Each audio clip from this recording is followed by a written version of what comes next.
नमस्कार जय हिंद विद्यार्थी मित्र हो, मी अमोल देशमुख परत एकदा स्वागत करतो. आजचा जो प्रश्न आहे तर तो खूप महत्त्वाचा आहे की सर माझ्याकडून काय चुका होतात त्या टाळायला पाहिजे आणि मी कोणत्या गोष्टी ज्या आहेत तर त्या आरसी पॅसेज सोडवताना अवलंबल्या पाहिजे, ज्यावरती माझं फोकस कॉन्सन्ट्रेशन हटणार नाही आणि परीक्षेमध्ये मला आरसीमध्ये कंप्लीट पूर्णच्या पूर्ण मार्क मिळतील. आणि एक गोष्ट माना नका मानू, इंग्रजी हा विषय तुमच्यासाठी एक मोठा अडसर आहे. या संकटावर जर तुम्ही मात केलं तर तुम्हाला नक्कीच 100% तुमचं जे पद आहे तर ते मिळणार आहे. पण आता या संकटावरती या राक्षसाला जर आपल्याला हरवायचं असेल तर आपल्याला आपल्या बुद्धीची प्रखरता, आपली विचारक्षमता, काहीतरी स्ट्रॅटेजी आपल्याला बनवावं लागणार आहे. आजच्या या व्हिडिओमध्ये तुम्हाला डूज अँड डोंट काय करायचं आणि काय टाळायचं हे तुम्हाला समजणार आहे. तुमच्या मनातील काही प्रश्न आहे की एक पॅसेज जो आहे ना तर तो तुम्हाला दोनदा वाचावा लागतो. ठीक आहे, ॲव्हरेज काइंड ऑफ जर अंडरस्टँडिंग असेल तर 2 वेळेस वाचावा लागतो. आरसीला खूप वेळ लागतो, सॉल्व करायला खूप वेळ लागतो. कमी कसा लागायचा, कमी कशा वेळेत करायचा तो तिथे सांगणार आहे. शब्द कळत नाही, शब्द कळाला नाही की तिथंच वाचन थांबून जातं, तिथंच अटकतो आणि वेळ जो आहे बहुमूल्य वेळ निघून जातो. जे प्रश्न हातातले आहे ते सुद्धा सोडवायसाठी वेळ मिळत नाही. प्रश्न चुकतात पण त्याचं नेमकं कारण काय आहे ते समजत नाही. दिवसभर तो भुंग्यासारखा डोका खातो की प्रश्न चुकला पण तो कशामुळे चुकला, मला तर उत्तर येत होतं. आणि आरसी वाचताना जो आहे ना तर तो कंटाळा येतो.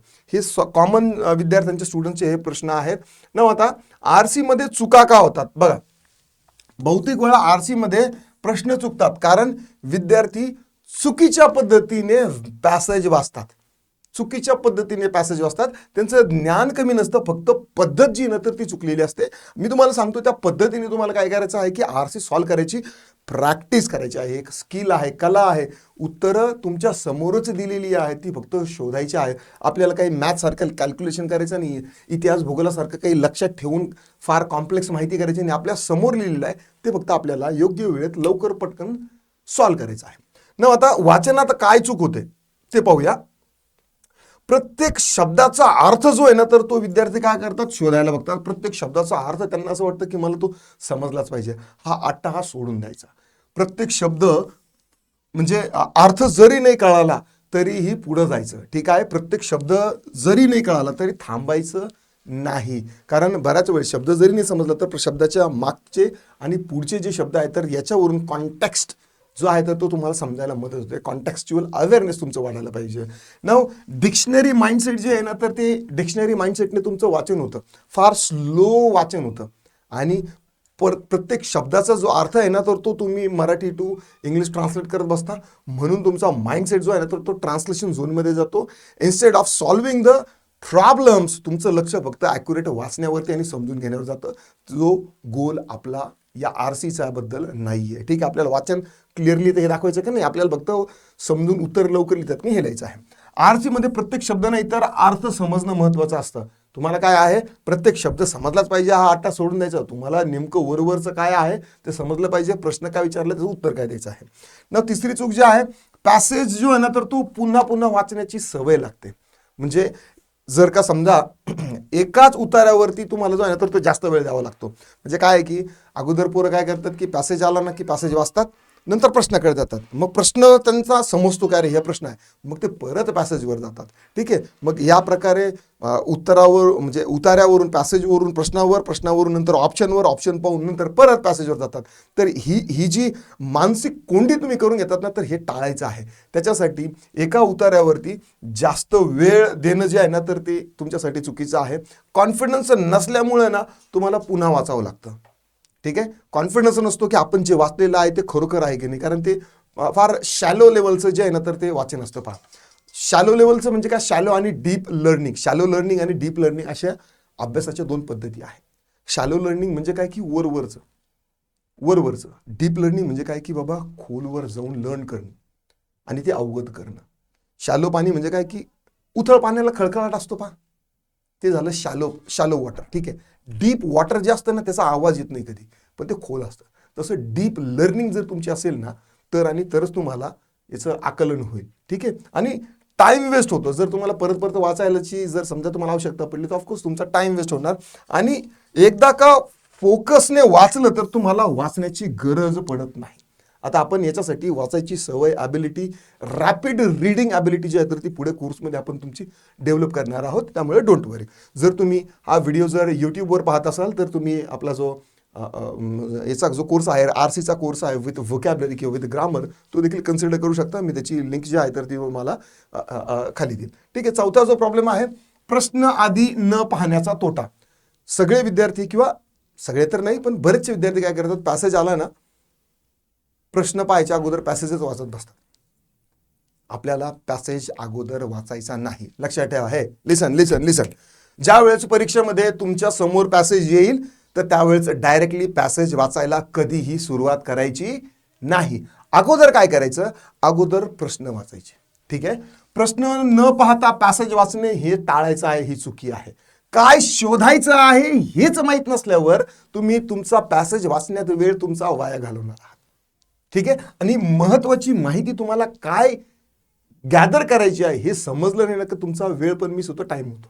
ठीक आहे. म्हणून आधी प्रश्न वाचले तर वाचनाला पर्पज मिळतो. आपल्याला नेमकं उत्तर काय शोधायचे आहे हे कळतं. म्हणून त्याच्या अगोदर तुम्हाला प्रश्न वाचून घ्यायचे, ऑप्शन सगळे वाचत बसायचे नाही. कारण तुम्ही प्रश्न वाचला आणि प्रत्येक ऑप्शनमध्ये जर खेळत बसले तिथं तुमचा एक्स्ट्रा वेळ जाणार आहे.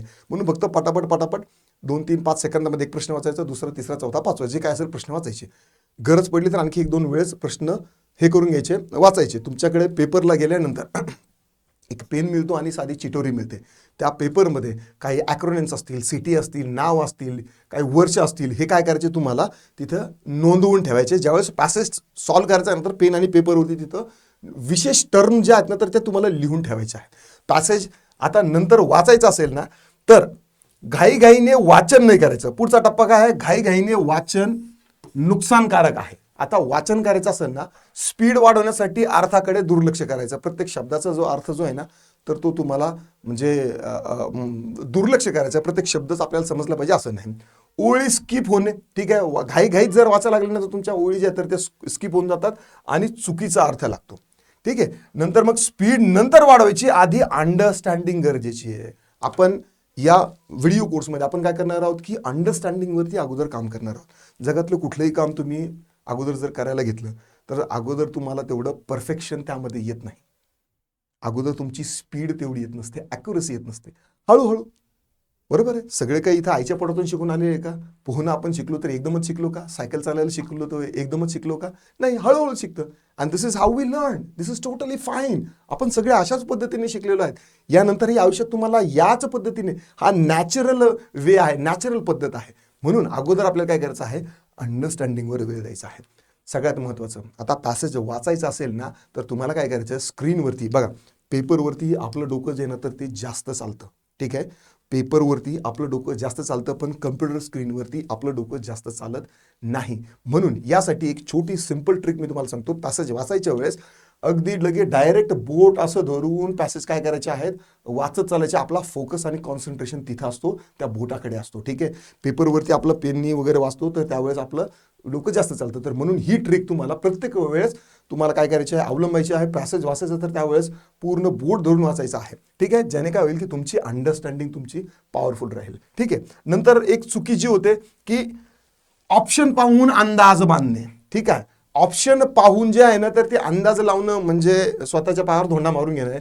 उतारा नीट न वाचल्यामुळे ऑप्शन जे आहे तर ते उत्तर देतात. ऑप्शन एलिमिनेशन म्हणा किंवा कोणत्याही देवाचं नाव घेऊन द्यायचंच आहे म्हणून देतात. पण जर समजा निगेटिव्ह मार्किंग असेल ना तर ही अंगलट येते चुकी. तर त्यामुळे तुम्हाला काय करायचं आहे, अट्रॅक्टिव्ह ऑप्शन ट्रॅपमध्ये जे अडकवलेले असतात ना की उत्तर बरोबर सारखेच असतात पण ते तुमची अंडरस्टँडिंग आणि तुमचं वाचन जर व्यवस्थित नसेल किंवा तुम्ही जर व्यवस्थित वाचले नसेल उतारा तर तुम्हाला ते अडचण येते. ठीक आहे. नंतर निगेटिव्ह मार्किंग जे आहे ना तर ती वाढते, तुमचे मिळालेले मार्क्स सुद्धा कमी होऊन जातात. आणि आरसीमध्ये गेस नाही तर लॉजिक वापरायचा असतो. आरसीचं तिथं गेस लावायची गरजच नाही कारण उत्तर तुमच्या समोरच आहेत. उत्तर काही तुम्हाला पाठ करून काही काल आज उद्या परवा काही ट्रिकवर जाऊन काढचे का नाही, ते समोरच असतात. म्हणून इथं गेस लावणं म्हणजे मूर्खपणाच आहे. तिथं लॉजिक वापरायचं आहे, लवकर करायचं आहे. ठीक आहे. आणि कॉमन मिस्टेक ज्या आहेत ना तर त्या काही टाळायच्या आहेत. अगोदर काय करायचं आहे की सगळ्यात अगोदर प्रश्न वाचायचे आहेत. ठीक आहे. आणि मिनिंगवर फोकस ठेवणे जे आहे ना तर ते देखील गरजेचं आहे. ठीक आहे. कीवर्ड्स जे आहेत ना तर ते तुम्हाला शोधता आले पाहिजे. जे कीवर्ड्स तुम्ही तुमच्या पेन आणि पेपरवरती लिहून ठेवणार आहात, ठीक आहे, जसं की एखाद्या पॅसेजमध्ये 1937 आलं, किंवा जर एखाद्या जागेचं नाव आलं, एखाद्या शहराचं नाव आलं, ठीक आहे, काही इंडेक्स वगैरे आला, तर त्याचे काही आकडे जर आले तर ते तुम्हाला त्या पेजवरती तुम्हाला लिहून ठेवायचे आहे. ऑप्शन एलिमिनेशनसाठी तुम्हाला ते कामी पडतील. ठीक आहे, एकदाच वाचायचा संपूर्ण. ठीक आहे, नंतर योग्य टेक्निक वापरली तर तुमच्या चुका होणार नाही. मी जे सांगतोय त्या टेक्निक वापरा, प्रूव्हन आहे. लक्षात ठेवा, प्रत्येक शब्द जो आहे ना तर तो वाचत बसायचा नाही. पॅसेज जो आहे ना तर तो वारंवार वाचायचा नाही, टाइमपास करायचा नाही, प्रश्न आधी पाहायचे, घाई वाचायचं नाही, व्यवस्थित वाचायचं, बोट ठेवून अंडरलाईनवरती वाचायचं. अंदाज जे आहे ना तर ते टाळायचे आहे. आणि RC जर तुमच्या चुका कमी झाल्या म्हणजे तुमचं सिलेक्शन जे आहे तर ते एक मार्कांना जवळ येतं. 1 मार्काहून कटणारे कमीत कमी 2,500-3,000 पोरं असतात. 2 मार्काहून कटणारे कमीत कमी 4,500-5,000 किंवा त्यापेक्षाही जास्त असू शकतात.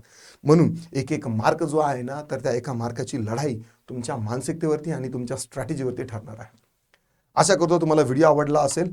पुन्हा भेटूया पुढच्या व्हिडिओत. तोपर्यंत राम राम.